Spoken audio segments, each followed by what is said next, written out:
gwanar kyau ni gunki na taso, daga mai nisa nake dan Allah ki min iso, in shige fadar san kikar wanda ya ce in taso, yin karshe rayuwa ta nan zai fi min daɗi. Ra'ayin mu ɗaya, ni a so zan yi maka gata. Jirge na soyayya zan zama makirin.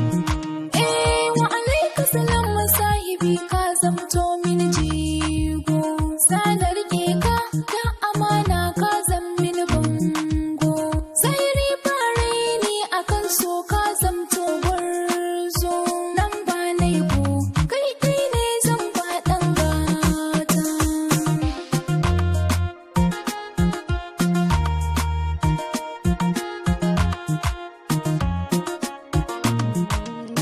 Sanadin so ne yasa ni na zama ɗan gata, zahiri kan so kin nuna min babu mugunta, zana rike ki da amana babu batun rata, kirge na so matsayi zan baki gimbiyata. Ra'ayin mu ɗaya, ni a so zan yi maka gata.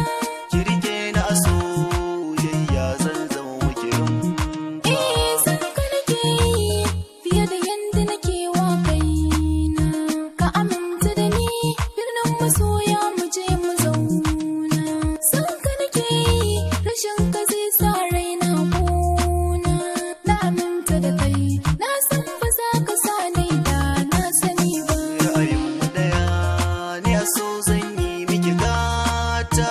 Ka rike na a soyayya zan zama karamba.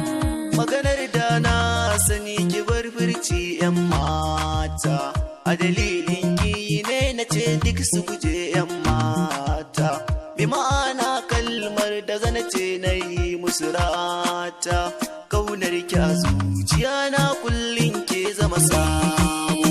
Ra'ayin mu ɗaya, ni a so zan yi maka gata. Kirge na soyayya zan zama makirin fa.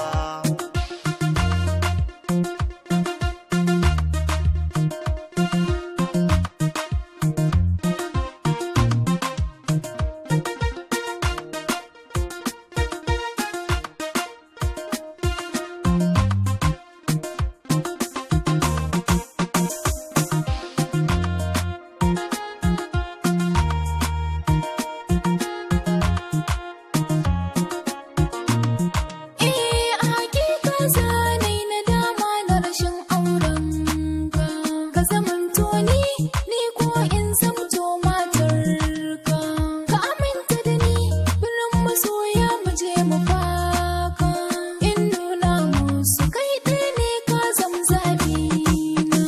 Ra'ayin mu ɗaya ni a so zan yi miki gata. Ka rike na a soyayya zan zama karamba. Na aminta da ke duk inda zamu je 'yan mata, matsayi